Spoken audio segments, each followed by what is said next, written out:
Ici, on appelle cela le parc communal. Nous sommes à Binche, non loin du musée international du masque, où nous attend Christelle de Liège, sa directrice. Anthropologue de formation, elle a parcouru le monde, mais il nous semblait intéressant aujourd'hui de vous faire découvrir sa ville à travers son regard.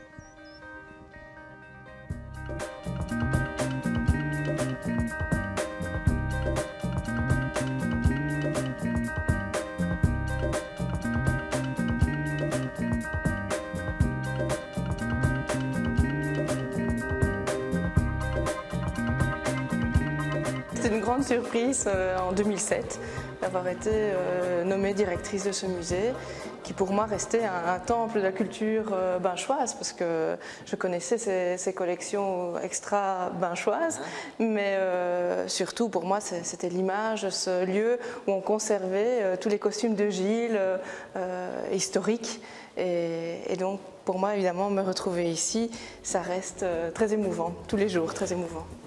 Voilà, je m'appelle Christelle de Liège, je suis anthropologue et directrice du musée du masque de Binche, musée international du carnaval du masque pour son nom complet.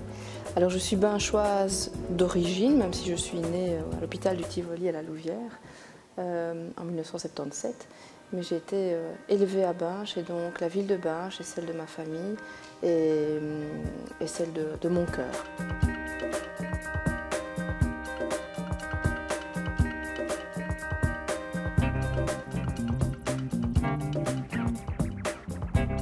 Moi, j'aimerais vous faire découvrir la Binche, plutôt l'espace social binchois. Donc partir de la Grand Place et peut-être avoir la chance d'entendre le carillon et de se dire que c'est ce que l'on entend quand on vit au cœur de la ville, au centre-ville. La vie est rythmée par des airs de carnaval, même en dehors du carnaval. Et donc comme notre vie ici ne suit pas un calendrier normal, mais un calendrier carnavalesque, eh bien, je pense que le cœur vraiment de cette vie sociale binchoise, c'est la Grand Place. Binche a été plusieurs fois assiégée, donc je veux dire, pas besoin d'aller dans les détails. Je pense que le binchois, c'est une chose, et moi-même, je veux dire, on savait une chose très tôt, c'est que Marie d'Hongrie était ici, à un moment donné, Charles Quint aussi, et que finalement, nous sommes les héritiers de cette grande histoire avec un grand H.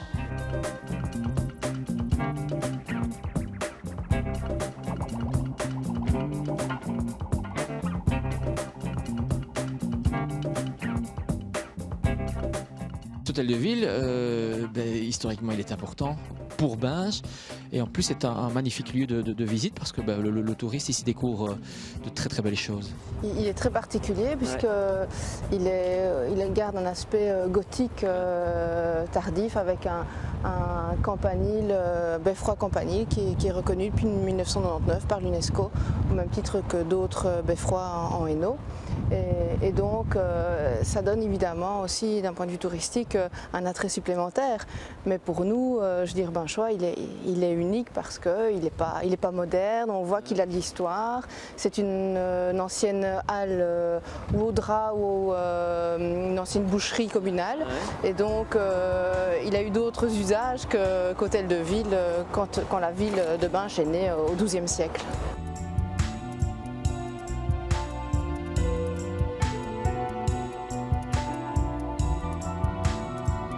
Quand on est ici le Mardi Gras, on se sent vraiment vibrer.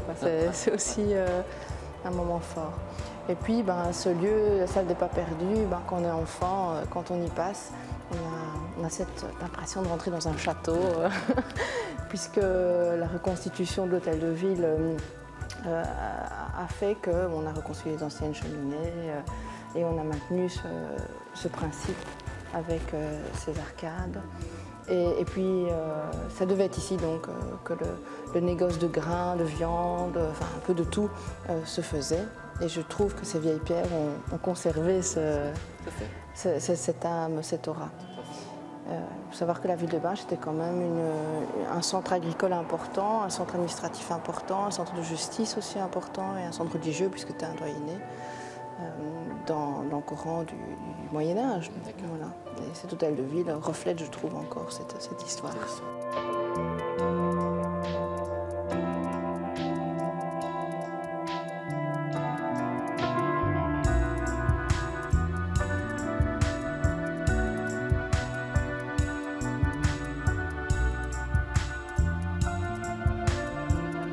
la ville de Binche a ce patrimoine exceptionnel à conserver et dont elle a finalement la jouissance aussi touristique parce que c'est une enceinte médiévale qui est presque totale, qui est presque fermée.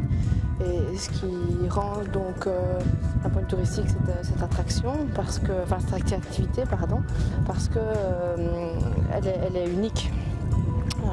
C'est un peu la Carcassonne de Wallonie, dit-on, par ce caractère unique. Il manque 200 ou 300 mètres de murs et les portes évidemment qui étaient des tours-portes, donc à l'intérieur d'une tour il devait avoir une porte.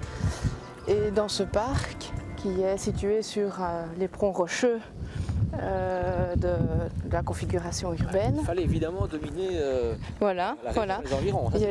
C'était en fait les méandres de la Sam qui contournaient cette muraille. Et donc, au cœur du parc, devait s'ériger, premier, un palais des comtes du Hainaut, et ensuite le palais de Marie de Hongrie, qu'elle a fait elle-même bâtir sur les fondations de l'ancien palais pour accueillir son frère Charles Quint en 1549. Donc la construction par l'architecte montois de Breuk date de quelques années avant l'arrivée de Charles Quint et de Philippe II.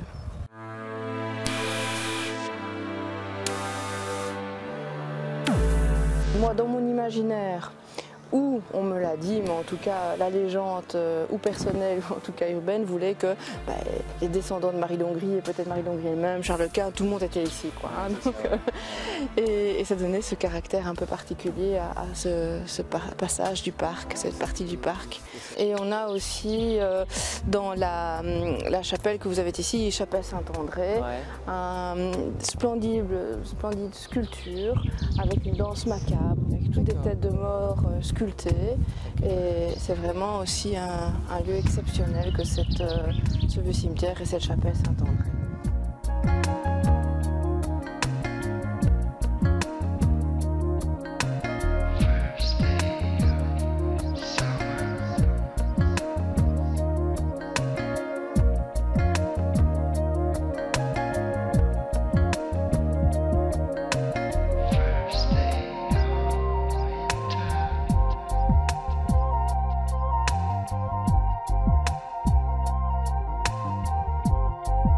La dentelle de Binche qui fait, vous parlez de fierté, qui fait partie de la fierté évidemment de la ville parce qu'elle est spécifique et elle est unique. Elle est plus belle qu'à Bruxelles, elle est plus belle qu'à Bruges. Mais c'est vrai qu'elle est très fine la dentelle de Binche et sans doute que le touriste qui arrive ici avec son guide vient la voir, mais le Binchois qui est habitué à cette dentelle presque ne connaît même plus sa spécificité et le fait qu'elle soit aussi fine et aussi spéciale, bien que. Et vous savez, quand on se marie, c'est l'hôtel de ville, on reçoit une petite dentelle et ça aussi, ça fait partie des rêves de petite fille.